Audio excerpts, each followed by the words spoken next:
Slow down, breathe deeply, reconnect with yourself and the universe. Well, hello, everybody. I'm sorry that there is no Rift intro there because I could not find it. So I don't know if it was changed, but it's definitely not labeled over there. So welcome to the Cosmic Cushion Podcast. I'm Susan. And I'm Linda. Good to see you guys. Thanks for coming. So anybody that comes in before or after, this is a very heartfelt topic is what it is. So today, and again, this will probably take more than one show, but what we're going to be speaking on is addiction. So addiction, how to recognize it, addiction help, but there are so many forms of addiction here. You know, we have alcohol, drugs, shopping, okay, cigarettes, guilty. Caffeine, believe it or not, is an addiction, guilty.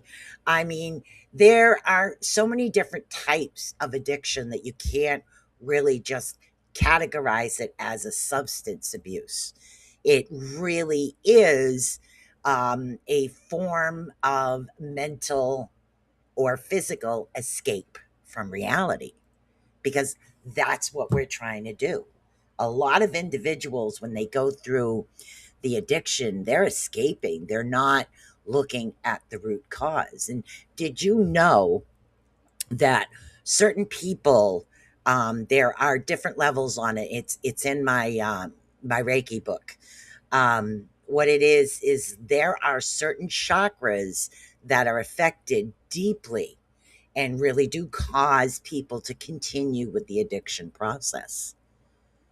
So, did I you didn't know I didn't that? know that about the chakras, no. Yeah, No. But I'm not yeah, surprised.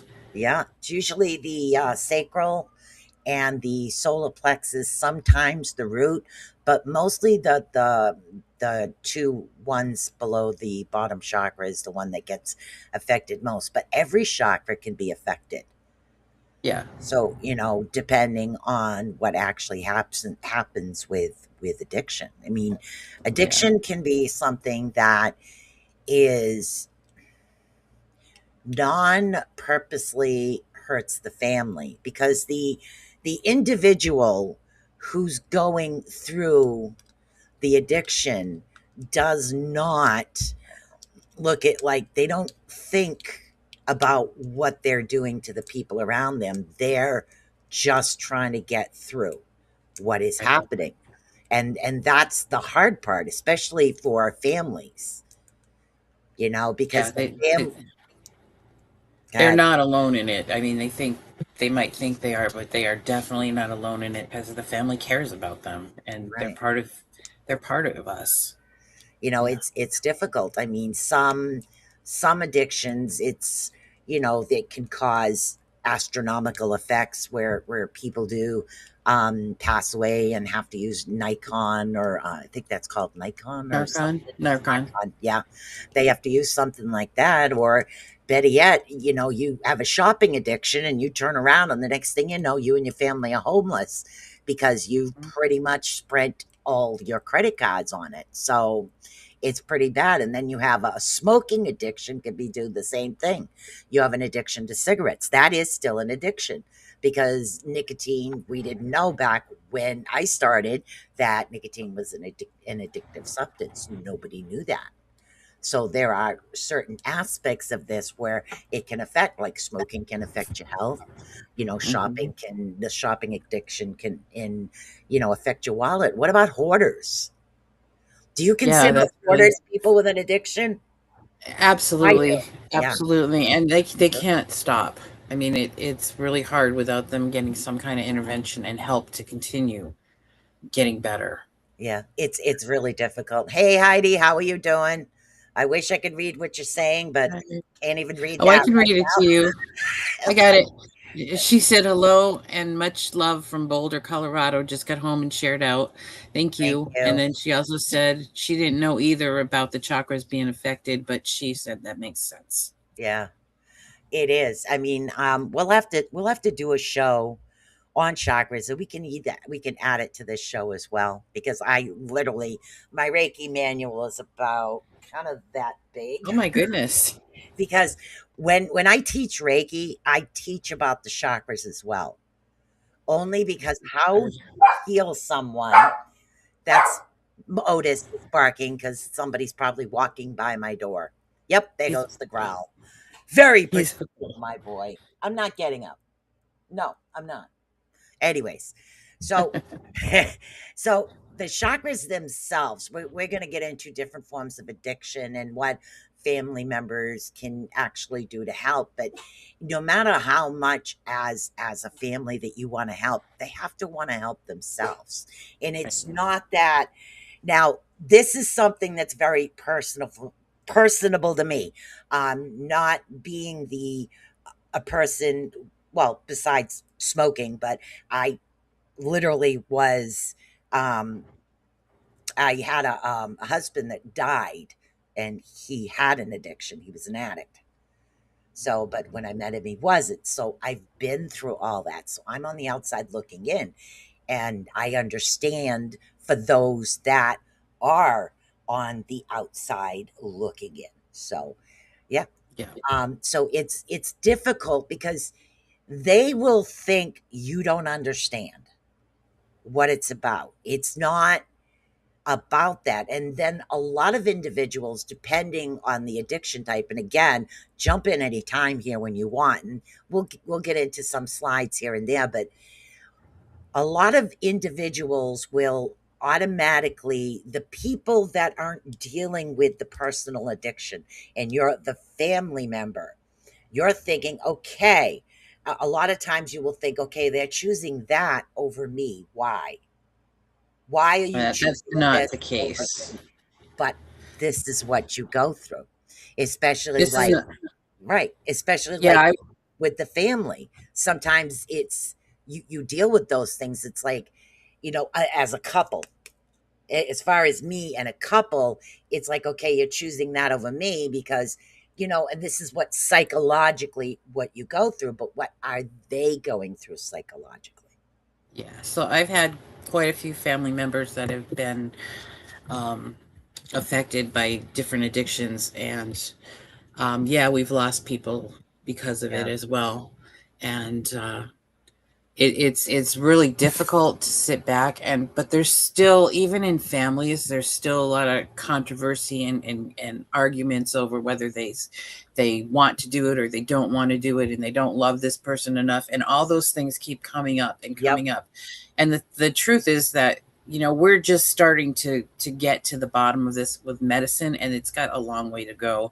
And once they may have chosen to do this first, or the first few times, but once it gets a hold of them as an addiction, then it is so difficult for them to just stop. And if you've got something No. like alcohol or drug addiction, just to stop cold turkey, that could kill them. Yep. They need medical intervention at some point. It really is. And it's the same thing with shopping or hoarding.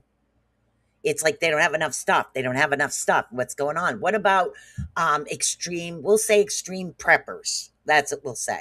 Okay, there's the extreme preppers will come in handy if we ever have an apocalypse, but literally and I'm not talking about regular preppers. I'm talking extreme preppers where they've got 50 million of the same thing. Okay, And and all bunkers. of like overflow of items that they do have, it's almost like a form of hoarding, but that affects people individually psychologically. So Mhm. psychologically, they have to prepare for the worst case scenario. Like a normal person will say, okay, excuse me, not normal, but an average person will say, okay, I have the generator, I've got the water figured out. But an excessive prepper would want, like maybe 10 generators, three different types of water systems. What if this one comes? What if that one Yeah. comes? So we have all of these things happening within their own mind. It happens the same way.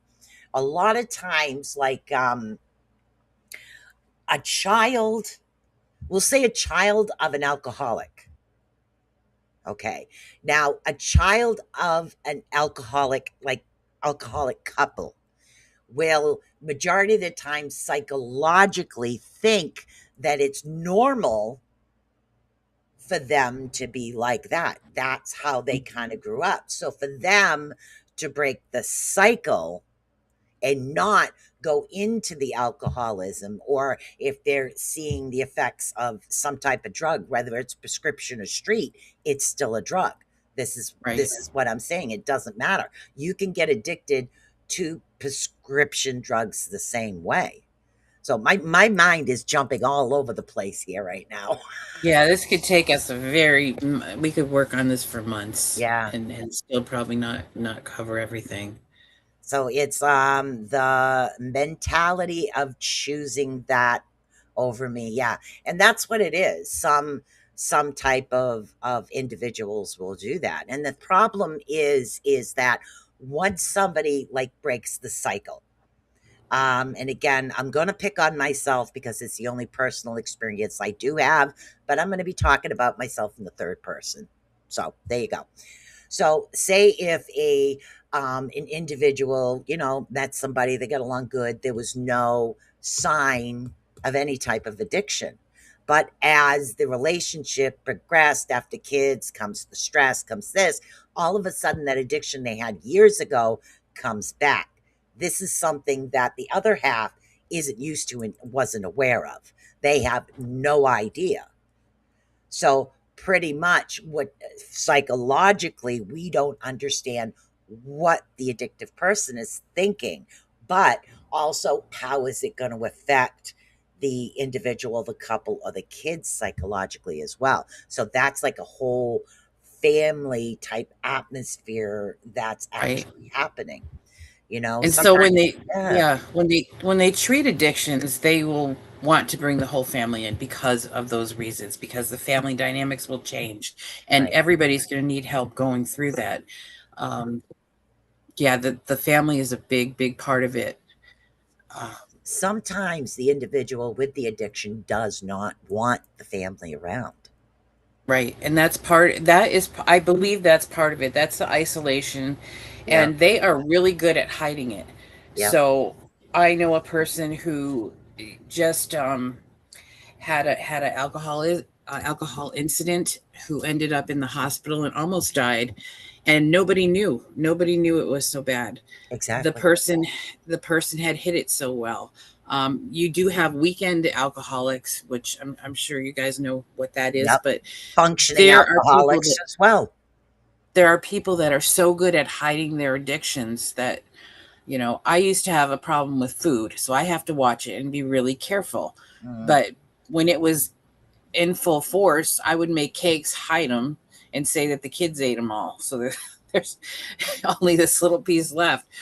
Fortunately, I did get some help, but yeah, we're really good at people, and I was really good at hiding that kind of stuff. All right, hold on. Let's see what Heidi has to say here. So, yeah, I still don't have my new glasses, guys, and I've got these skeleton I can monkey see. skulls in the back of mine, so I don't know. I can see if you want me to read it. Please. I found that if you watch this is from Heidi, if you watch someone drown from addiction, you can only love them unconditionally. You can't save them. Exactly. That's true. Exactly. I And agree. that's sometimes the hardest part for the individual on the outside looking in, because if this individual is the type that's like, okay, I say, we'll take a healer. Say if somebody is a healer and they're used to healing somebody, whether it's physically or psychologically, and they're on the outside and they're looking and saying, okay, well, I can help this one, this one, this one, and this one. Why can't I help her? Or why can't I help him? What am I doing wrong? So you're putting it on yourself when it's not that. It's individuality. It's sometimes they have to want the help. It's like what did my grandmother used to, my grandmother used to say, you can lead a horse to water, but you can't make him drink. That's what she used to tell me all the time. And that kind of fits that. And So that's a good yeah. reason for the family members on the outside to get some support. Yeah. And you can go to counseling. There's like I think groups like for Alcoholics Anonymous. They have one for their family, and the drug addictions, there's some for the family. And if you can't find those, sometimes it just helps to go and know that you're not alone and other people are going through this and hear what they're doing. But yeah, so get some help if you're listening and you've got a family member, because you need it. You need the therapy just as much as they do, because it affects you as well. Yeah. Heidi, sometimes you need to release things. Everybody needs to have that ability to be able to release, and maybe there was still something in there that you needed to let go of. Tears are cleansing is what Yes, they I are. believe. Yeah. Yeah. It's a very hard topic to deal with, and hard topic to talk about. And yeah, I've got slides and everything, but I right now it's just opening up for the topic, opening up Mhm. for, I mean, things that are happening. But yes, food addictions, makeup addictions, hair. There's all different kinds of addictions, and they all stem from psychological. Something is happening. A woman, we'll say that a woman or a young girl can be absolutely like beautiful and still think she's ugly and want to Right. hide it through either alcohol or shopping addiction or something else that stands out. And do they do this because they don't want anybody to see them? Or are they burying their own emotions? And that's what it is. A They, lot of times, yeah. yeah, Yeah, they're burying a definitely. lot of what's going on. And it's hard for both sides because now you have one side that the family is on the outside trying to understand what goes on and they can't. And then you have the person here that's not sharing, not expressing, and not willing to help, or I don't have an issue, or I don't have a problem, is what they usually say. Let's see. Hi, Lois. Heidi also says she's a crabby Cancer, feeling all the feels always and always. I understand. I am too. So is our friend Lois that just joined us. We're all Cancers. You're surrounded by Gemini, us, Susan. Aries rising. Don't worry, I'll put a fire into your ass. Uh, But yeah, it's so the families are going through it right with you, whether you think that's true or not. And a lot of times these people that have addictions are self-medicating because there isn't help out there, because they were ashamed, because addictions come with shame. And when we carry that, or anybody carries that, how do they cope with it? A lot of times exactly. it's self-medication, and that's where a lot of these addictions come from. Exactly. Now, if it's not psychological, let's say an individual's in severe pain, because a lot of like drug addictions will start this way. Say if somebody's in severe pain and a physician prescribes something that's addictive, I think, what do they call them? Opiates. And the other Yep. ones, what? Benzodes. Oh, And benzoates, I yeah, think and is there's what it another is. one too. There's another one too that the doctors prescribe. Now, because this, say somebody got into a severe accident or something and they're on these pain pills and they put them on these pills back then, they didn't know there was an issue for this. So not they have a physician, okay, a physician prescribing this that they become addicted to. Then they find out, and again, this is hypothetical. Then the doctor finds out, okay, this is addictive. We have to take you off. Now, that person kind of got used to that feel of the medication. The doctor cuts them off. What do you think they're going to do if they still require it to heal because they leaned on it too much? They're going to outsource and look some other place for it. But the physicians themselves, no offense, guys, need to take the responsibility of helping those individuals and weaning them down. Yeah, they need to be weaned down slowly and see if there's other alternatives at that point. Exactly. You Exactly. can't just eat some of that stuff. It's physical at that point, and you can't. Um, it's a shock to their system. It can kill people. Yeah, it actually But, can. yep. Especially, I mean, I seen an individual, I mean, the pain level was unbearable, but Hmm. they weren't offering alternatives for him. They weren't offering any alternatives for the pain, so something like that can actually happen. Sometimes it's not something that stems from childhood. Sometimes the addiction or the alcohol is the only thing that'll From soothe an what's accident or actually happening. something. Yeah. And Um, nowadays they've swung so far the other way that they're just cutting people off of pain pills that actually really need it, yeah, and people are looking elsewhere, which could be extremely dangerous because you don't know what you're getting on the street. exactly. Um, yeah, the options are not as good as they used to be, but there is still help out there, and there still are doctors that'll listen to you. Yeah, I can't read that.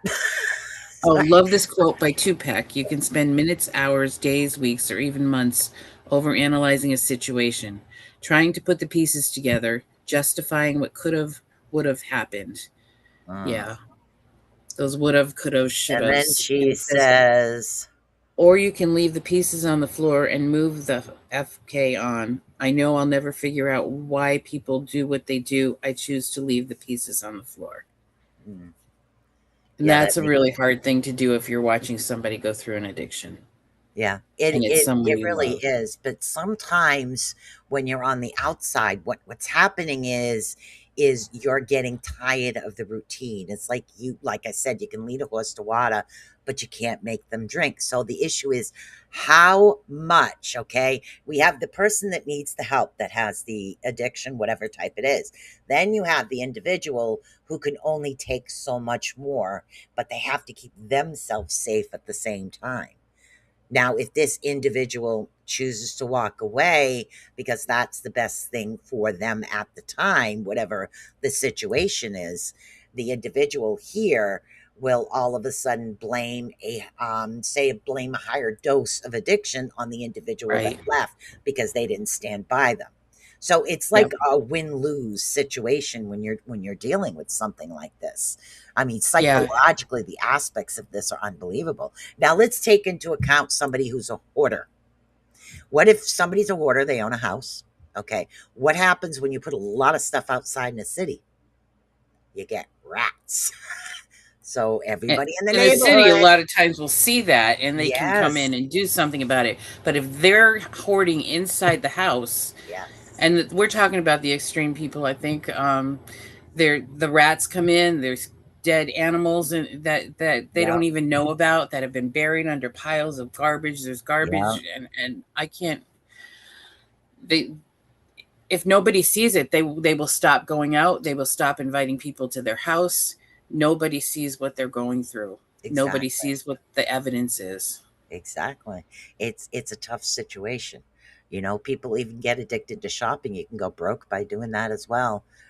I know a lady who took all her husband's and her 401k money and refurnished her entire house because of a shopping addiction. Wow. Yeah. There's So yeah, it yeah. can really hurt.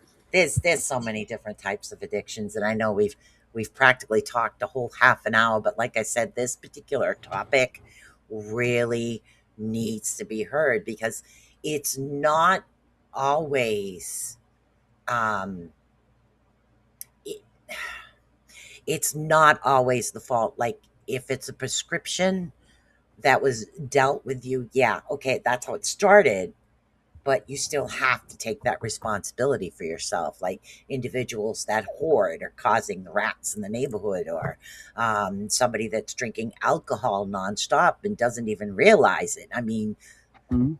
there's all kinds of stuff that happen. Because a lot of times they're not going to see what they're doing, and until they see themselves the real way they are, they're not going to notice what happens. So it takes a lot of strength for them to really look at themselves, and then they have to continually fight. So it's like, Yep. okay, they're not just going to get over this and it's going to go away. It's always going to be a part of them. So they need to find a way to communicate, to express, to not fall back on old habits, to try to hide or soft coat emotions, so to speak. Yeah, the hidden stuff and Yeah. not dealing with those emotions, that is so detrimental in cases of addictions. Yeah, it's really hard. So, but like I said, there are so many different types of addictions. What do we got going over here? And again, that's what we're talking about right now. We're talking about the aspect of understanding addiction. Now, I'm not claiming to be a professional. I'm a holistic counselor. We have a holistic. Oh my God, I'm having a bloody brain fart here, girl. It's okay. Hypnotherapist. Thank you. Wow. So, yes, we are here. We're here to talk and to open you up. Maybe we can lead you as you're listening to this in a more positive atmosphere. Maybe we can lead you into Hmm. understanding that, there is a way out of this. Yeah, we're not able to treat you, but we can Yeah. certainly offer you doorways or where you can go Yep. for that kind of So supports. that's So this exactly is it. understanding addiction, a fact check guides, and at the bottom is a disclaimer saying if you need help, overdose, severe withdrawal, immediate change, self harm, contact the emergency room. You can always contact 211 or 911. Yes. The Narcon, they're saying to, and I just thought of this, they are saying it's good to have it on hand because it's not always the addict you have to worry about, but what if a child gets into somebody's medication?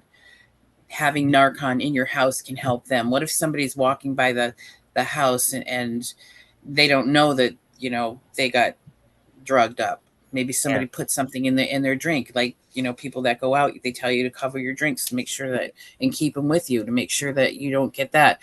You might need Narcon, or if we have it enough places, we can save lives. Exactly. And here's another one, bartenders. I used to be a bartender many years ago, in my younger days, and if I felt somebody was too wobbly, I took their keys. You can argue all you want.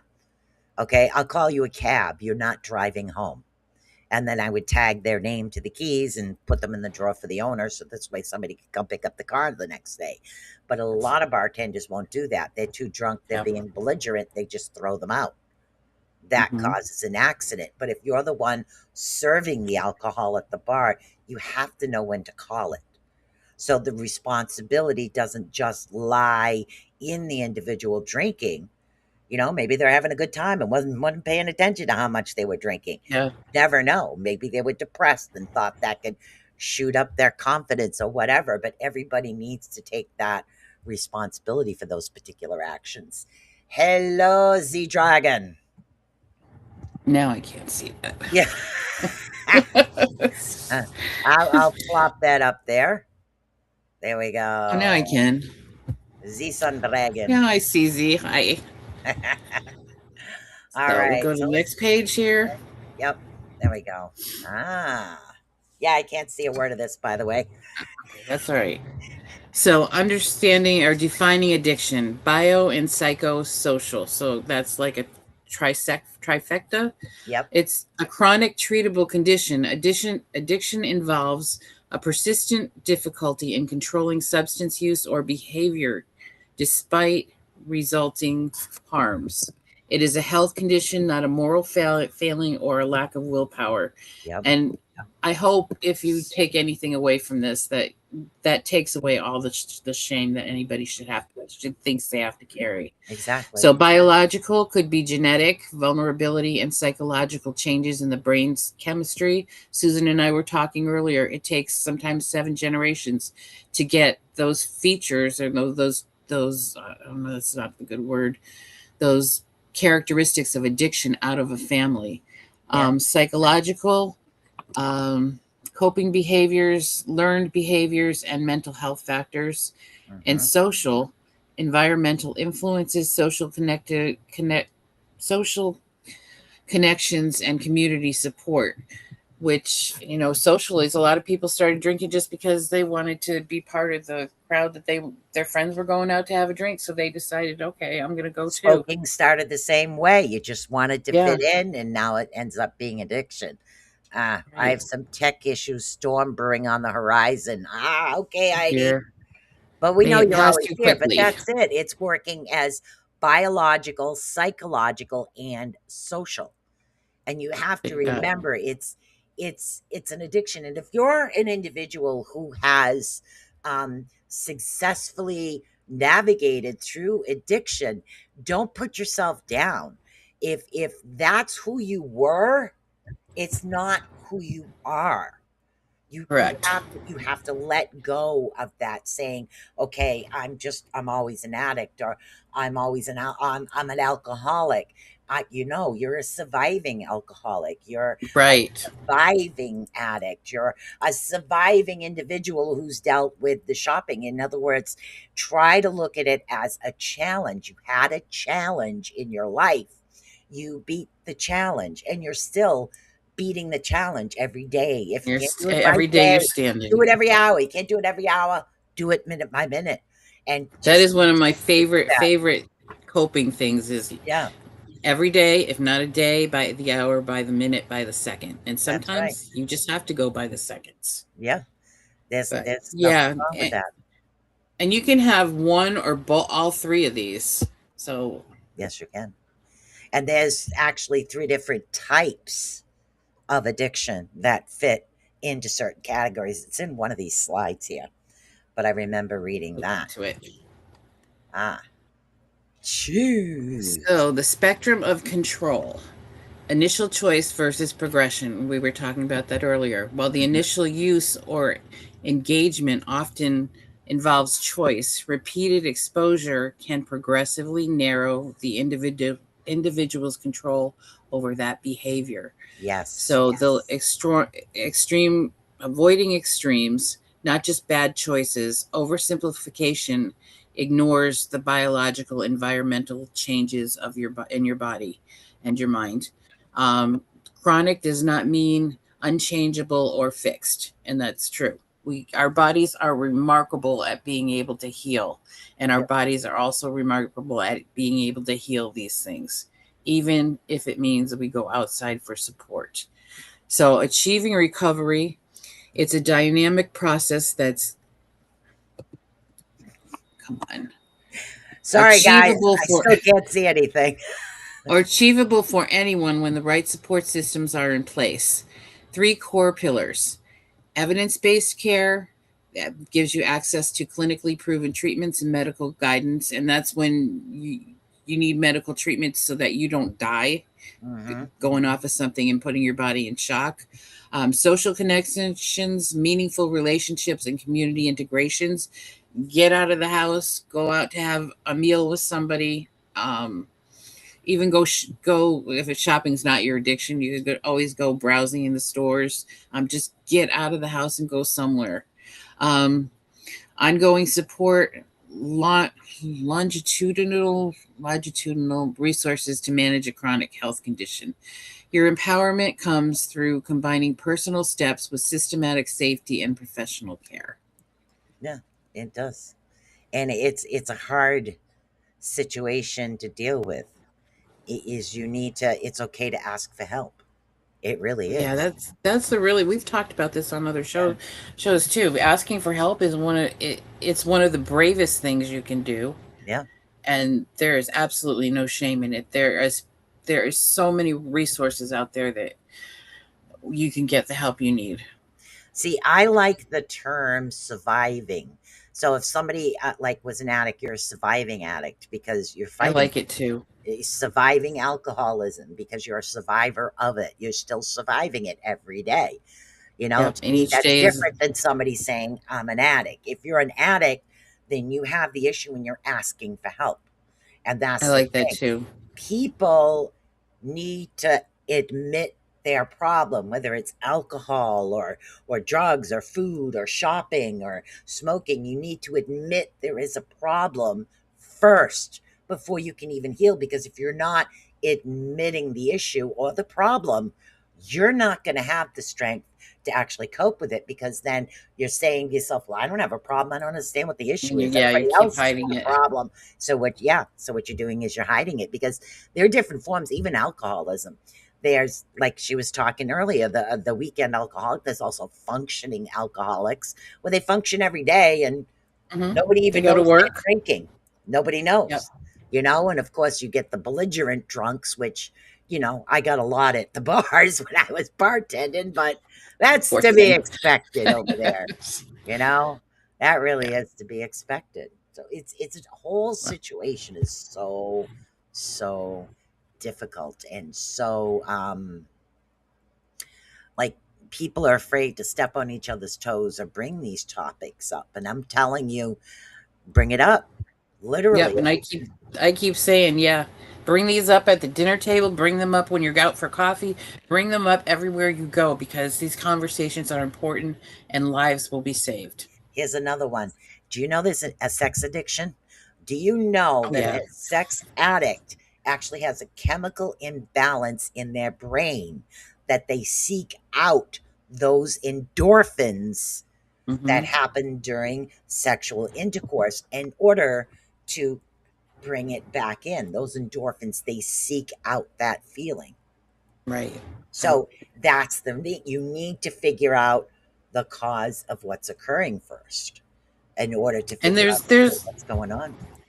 there's a lot now of research being done on different medications that can help with those things. Yeah. I'm not going to go into what they all are, but if you have talked to your doctor, they're coming up with new things and new treatments all the time that are helping with some of these addictive behaviors. Yeah. And that's the thing. It's behaviors. Behaviors can be learned, yes. And then there is some people, can you can't teach an old dog new tricks? Yes, you can. Yeah, You yeah, can teach an old dog new tricks. I have. yeah. Really. We're all capable of change. Yeah, we are. It's you just have to believe in yourself enough. And that's what we're here for. We're here telling you that we believe in you. We believe that you all have the ability to help overcome whatever form of addiction you have. It doesn't Yeah, matter what it is. We have faith in you. Have faith in yourself. That's what agree. we're saying. Yep. Yes. Leave the shame behind. Let it go. Yeah, just forget it. Leave it there. Me, I get a little lazy because of my back issues. I admit that. I admit it. Well, we all go. You're not alone. I mean, Oh we yeah. all go. I'll We go all do through that. that. That's okay. I'm lazy sometimes. I have do nothing days, and I'll Oh put them yeah. aside. If I wake up one day and I'm not feeling good, I'm fortunate enough here. The only heavy thing I have to do is take care of my grandson, and he's like self sufficient pretty much. But I will take extra naps. As soon as his parents get home, I'll go take another nap. But yeah, I have do nothing days. They're Yeah, not all do nothing days, but some days I do, and I don't have to apologize to it for it. exactly. So, substance use disorders, the Although clinical I've known it framework. suds. This is from the DSM-5 TR, which uses the term substance use disorder. Now, this book, the DSM-5, they change all the time. So Yes. every couple of years they come out with a new one, and there's different things that they put in it. But it's used to capture a range of patterns of addiction, typically describing the severe end of this spectrum. So alcohol, she read off some of these already: cannabis, stimulants, hallucinogens, tobacco, nicotine, opioids, sedatives, hypnotics, and inhalants. So Mm. all of that stuff can cause addictions. That doesn't But mean they all will, but they can. yeah, they can, and Um, whether prescribed or, what sometimes prescribed use versus addiction. yeah, It still can become an prescribed addiction. medication is directed at is not addiction, but clinical concerns arise when it becomes unsafe, compulsive, harmful, regardless of substance and originally obtained. So when I've had surgery, I just thought of this. Yeah. Um, they have given me some strong pain medicine to take home with me. They don't give me a lot, but it's usually enough for, I don't know, 3 to 5 days. And I have found that when I know when it's getting to be too much and I need to start weaning myself down from it, even before the doctor tells me, I will have certain things that come up. Like I will have bad dreams, or I will sleep more than I really think I should, even with the medication. And Right. so I've been fortunate in that I don't have a drug addiction, but I know when to get off of it. And so those kind of things, when you're on medication that's prescribed, probably a good conversation to have with your doctor on a regular basis. Yes. Yeah, I agree with that because it can happen for many different reasons. Literally, Right. emergency surgery, you didn't know nothing about an accident, all kinds of things as far as prescription drugs. Yeah. You know, it really can. So we've got common signs and clinical assessment. Observable patterns. This is what people can see, and you can see if you're looking at yourself clearly. Impaired control, using more or longer than was intended, and failed efforts to cut down. Like you just like have such a hard time not taking them. Mm, Um, resource drain, expensive time spent trying to obtain something or recovering from the effects of them. yeah, Does it take you 3 days to recover from something that you took? Um, continued use despite harm, persistent use despite knowing it causes or exasperates physical or psychological problems. Like you see things happening in your family, maybe mm, when you're using. You may have physical symptoms. Like for me, that was falling asleep and having bad dreams. I mean, it's different for everybody. Intense cravings. You have a strong internal urge or desire to keep using that substance or engage in that behavior. right. And then social impairment would be failure to fulfill the major role obligations at work, school, or home. You may find your jobs affected. You may find your relationships are getting affected. You might find at school you're not able to keep up with your grades and your classes. Exactly. Those are all observable patterns. Clinical diagnosis requires a qualified clinician to perform a comprehensive evaluation, and they will focus on the entire pattern of behavior rather than one or two isolated incidences, and it will measure the degree of your functional impairment and associated risks. Now, everything that is written in these slides was actually taken out of Psychology Today. I looked up on their website for information on addiction, just to let you guys know what. Yeah, and some of the stuff that I sent over to was Yep. from clinical, real clinical places that study this Yeah. stuff. So I took 2,000 words and tried to condense it down into what we have here. This is what you got. That's like I combined the two, and I told the chat thing. I said, okay, fix this, organize it. After it organized it, I put it in a slide. So yes. I love Chat GPT for organizing things. It's like, fix this. Yeah. Oh, I guess Heidi's hearing some rumbling. Oh, Heidi, our thoughts are with you. So the Rumbling. next one is on behavioral conditions and diagnosis distinctions. Yes. Things that are formally recognized are gambling disorders, gaming disorders. Mm-hmm. So if you're somebody, or somebody who's on the computer doing games for the entire day, they may have an addiction problem. Exactly. Gambling, they're coming home and their whole paycheck's gone, and so they have no money for food or their rent. Yep. Those are extreme ones, but further research is needed. Internet gaming disorder is in the DMS-5. It looks like it's listed for further study to determine diagnostic criteria. Yeah. It's fairly new, probably within the last 10-15 years with the gaming. Yep. Caffeine use disorder. What's that? Caffeine. Oh, your coffee. I have a coffee every morning. I don't consider that. I like it.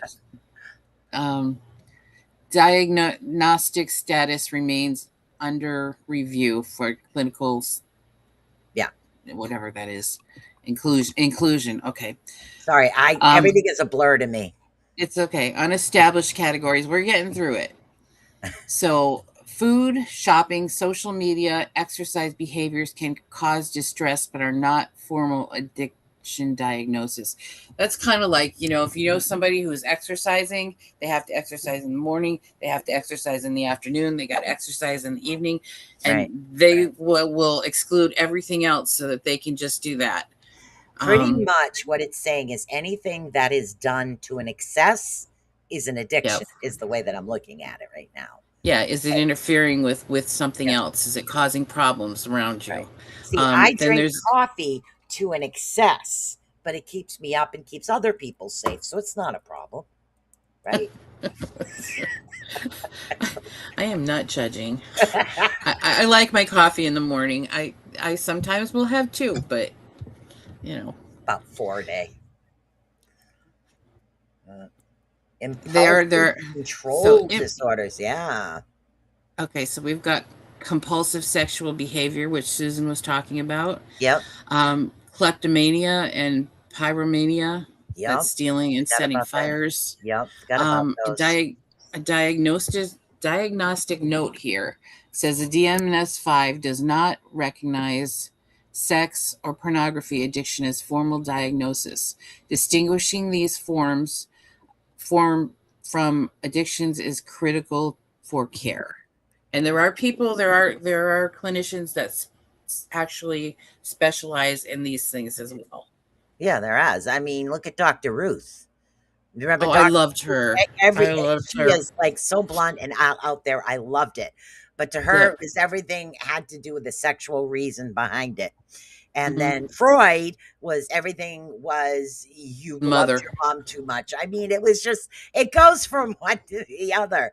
So Yeah, that's the trouble. Things yeah. are the treatments and stuff go from one extreme to the next, and then you got to have there's got to be a balance in there somewhere. And this is where, before we actually go any further on the slides, this is where I truly believe the government will pay for doctors, they'll pay for people writing prescriptions, but nobody wants to go back to the original way of getting your prescriptions. And like China, you can still go in there and get your herbacare and get the Hmm. herbs that you need in order to help you.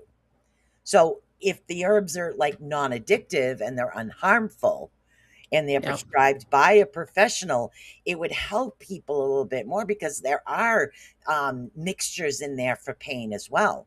But you have to have the yeah, right dose, because if you don't have the right dose, it can actually cause yourself, you can cause yourself harm. yeah. Like And we hibiscus touched on tea. that. We Hibiscus tea t- is great for pain. Mhm. Overtake it, not so good. But if they Yeah, had that regulated like they do the regular chemical ones, the chemicals, they'll yeah, just like here, here, here, here, here. But the moment you get something natural, they go, yeah. no. It has to be more acceptable and more. Insurance companies should cover like herbologists because they're going to be a whole lot easier on your body, and they can tell you what's going to be too Exactly. much. I agree with that. Shouldn't combine it with. I really agree with that. I really think that they should. Let's see. Let's see. Dragon usually has 2 cups still on the first cup. Oh, I'm on my second. This is my idea of a cup. So just You sip it. I'm a sipper, so mine that's lasts iced forever. coffee. I have to have my hot Yeah, coffee in the morning and then an iced coffee in the afternoon when I'm doing I something. like iced coffee. Yeah. So So, there's so many different issues and things that are happening. Um, should we go on or save the rest of them for next week and just keep talking? we could just keep We're, talking if you want, and we'll go from 6 to 12 next week. So yeah, we're I gonna think that make might be a this good idea. yeah. We're not gonna rush this topic because this topic is too important to get individuals to understand that there is nothing wrong with you and there is Right. nothing wrong with asking for help. Okay. I think that's the biggest thing is if we Yeah. could stress, ask for help. Yeah. I mean, maybe make that a mantra. I agree. She just had her second cup of coffee. See, we're still on the coffee addiction. Yeah. You can go from caffeine to decaf, get a little bit of headaches, and boom, bang, boom, that's done. Just because you're having coffee doesn't mean it's caffeinated coffee. So Right. there's Right. all different kinds of coffee, but there's always a way. You have to want, like, say a smoker's been smoking for years. You have to want to quit. You have to want to cut down. So, and that's And there are so many methods to help you quit yeah. smoking as well. I'm down to 7 a day. That's all I smoke is 7 a day. I keep myself on a certain schedule, and then I throw my schedule off and start all over again when I decrease. So, but yeah, 7 cigarettes a day is not that bad. So, and I work down from quite a bit. So Yeah, it I have is just smoked. working on it. Yeah.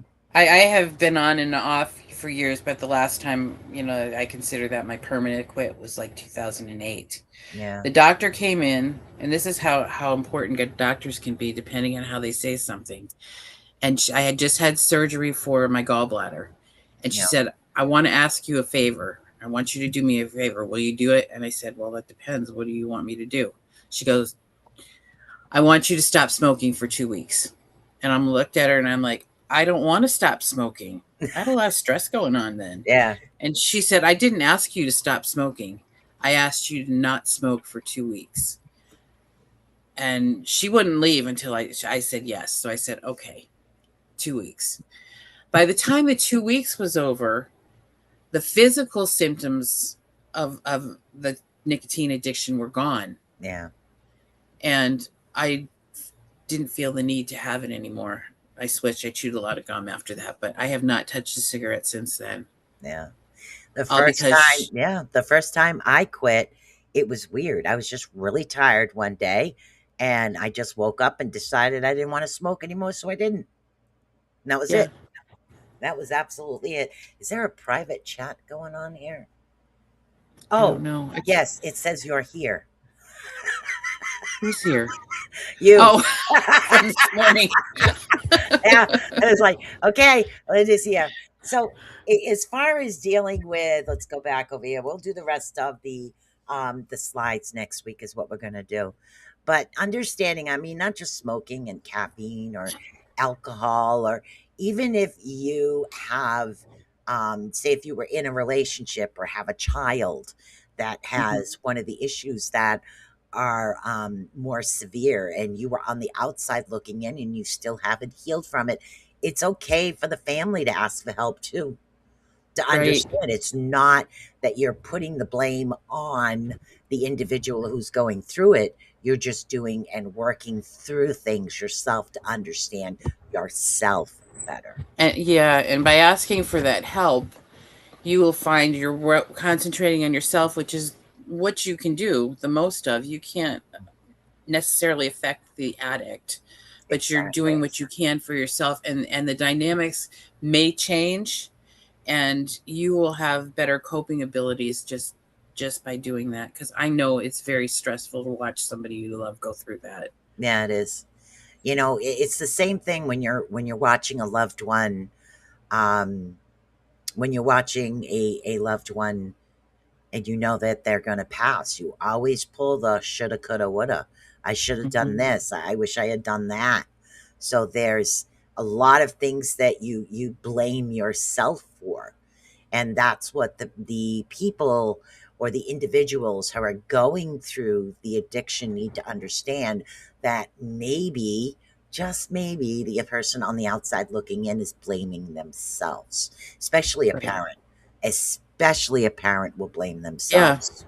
Always. It's my fault. I did this wrong. I did that wrong. And that's what happens. They go and they blame themselves, and it's not their And fault. a lot of times the addict will feed into that and say, "I'm doing this because you did this, I don't know, 15, 10 years ago." Yep. And so you have to learn, and therapy and counseling and going to a clinician outside will help you see that a little more clearly. So those voices from their addiction aren't what you're focusing on, and you aren't taking them into your own psyche. That's one of the hardest things, is to separate their addiction speak from who they really are speak, because the person on the outside will have a tendency to absorb both. Hmm. They will absorb both. So it's, they have to learn to separate, heal, and forgive. because sometimes words can be extremely hurtful. It can Yes. totally change someone's demeanor of who they are, especially when they're dealing with this. And that's why sometimes it's a roller coaster ride to actually deal with an individual with this, even if it's a person that's hoarding. I mean, damn, I wouldn't want to walk through my house tripping on all kinds of stuff.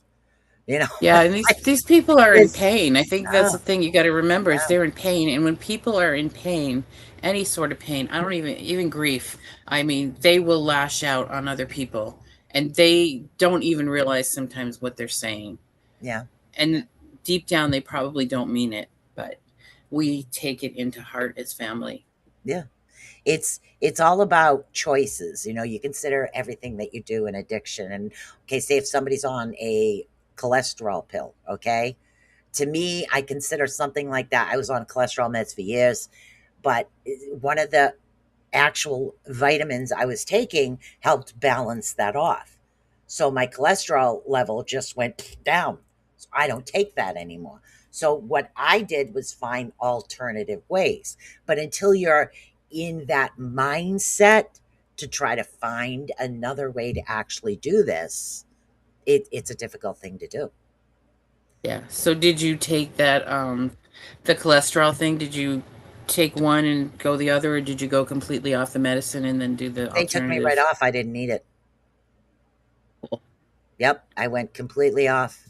So, I mean, I don't know, I think it was only 20 milligrams or something. Yeah, Well, well, it's it's one since I less you have started to take. taking my collagen, I'm taking collagen, which is For supposed the to help with cholesterol? supposed to Oh, work wow. with. See, here is the thing. When a woman goes through menopause or a man reaches what my mother used to call male menopausal second childhood, as my mother used to call it, their second childhood, Mhm. your body, like men will get rid of testosterone, they'll start to lose that more rapidly. Women will lose their collagen. So what you need to do is you need to rebuild that in your system, especially after menopause. For women, you Right. lose that. Now if you're losing that, you're losing a lot of the other things that your body was used to. You become without collagen, you become more painful, brittle nails, brittle hair.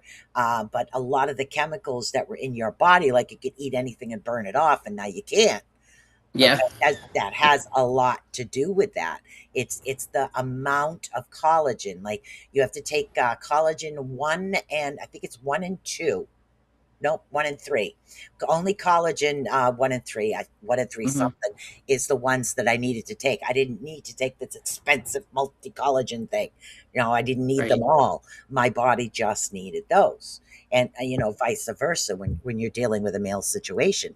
And it's not just about female testosterone. It's not just about their personal life. It's not just Right. about that. It also affects other things in this system. Without testosterone, male muscles they seem to weaken. Faces are drawn, their skin starts to go in. And women It's need because some of that. exactly. So, and that's why the two different collagen levels work, and then the extra testosterone for men help build them up. There's a lot of things besides skin, hair, and nails. It's not about Mhm. skin, hair, and nails when you're dealing with collagen. It's you. It's also Yeah. about your skin. It helps your skin as well. So these are all the elasticity in your skin. Because after remember, was it my grandmother? My grandmother had like see-through skin, literally. The crepey see-through Yeah, I've skin. seen that. Yeah. Right. Yeah. That's what my grandmother had. And it's like, okay, I know it's something that's going to be running in the family. So when I started researching it was the collagen. I started taking the collagen and the omega-3, which helps. And, boom, there you go. I'm off the cholesterol. So Yeah, it's weird, yeah. but I was already compensating for that. It's really weird. Yeah. Right. Yeah, and some of these addictions, they could have started with some people because their bodies were trying to compensate. So your bodies are Exactly. so in tune. I know we got to hurry up here, but our No, bodies are so in tune with what they need that they will crave things. And if you do a little bit of research or if you talk to a clinician, you can find out that the thing you're craving, what a safe source of that will be instead of the addictive substance. most people with addiction, I researched this, A little over 50% of this have a chemical imbalance in their brain that they are trying to compensate for. Now that's a little There, over 50%. So there's yeah, still other reasons, but that little over 50% is like, okay, there's a reason, there's a chemical imbalance. How do we fix the that? the body knows, but we just Yeah. don't know yet how to fix Mhm. it. I agree. Any last words, my friend? Oh, I just can come join us next week to continue on this conversation. I think it's very important. Bring your questions. We'll take that. We're like, what's wrong with my mouth? I don't know. My eyes, your mouth. Hey, like, either way, we're a like, perfect person like, together. like Susan said, we are going to take our time through this topic. So Yeah. even if it takes more than two, we'll stick with it. Yeah. We're going to be here for you. So please tune in. Same back time, same back channel. That I don't channel. I used to watch Batman before I went to school Oh, as a I kid. loved it. I was I gonna remember marry. that. I was gonna marry Boom! And you Batman. see the boom coming on the screen, back then. Yes, I'm old and I'm cool with it. So, literally nothing would shock us. We're not going to put you down at any way, shape, or form. Right. That's not why we're here. We're here just to bring understanding and enlightenment for those individuals that need to say, okay, maybe I do have an issue. Maybe I do need to take a step back. Maybe there is another reason. Okay, Right. stop blaming yourself and saying this is just how it's going to be. That's all I Yeah. can I say. will. I will just reiterate what she just said. We are not here to judge you, but we are here to help. Yeah. That's what we're here about. Let's see. Dragon said, interesting topics. I smoke, but I am not on meds. Pick your poison, I guess. I smoke and I drink coffee, so I'm not perfect either. But, we are just here to help with as many of the tough topics that individuals need to hear about. And that's what this show is about. Your cosmic cushion. We're your cushion. Throw it on us. We'll figure it out. Yeah. We'll help you out. If we don't know, we'll research it for you. Yeah. Yeah. And yeah. Always, you're always welcome to reach out to either of us. Yes. Okay. I can say peace out, but my hands are actually touching the desk, so I don't do the thing. Thank you. There you go. Thank you for being here. Namaste. I can say that too. All right. See you guys next week, or Bye, everybody. I'll see you Saturday for readings. Bye. Yay! Don't miss Susan.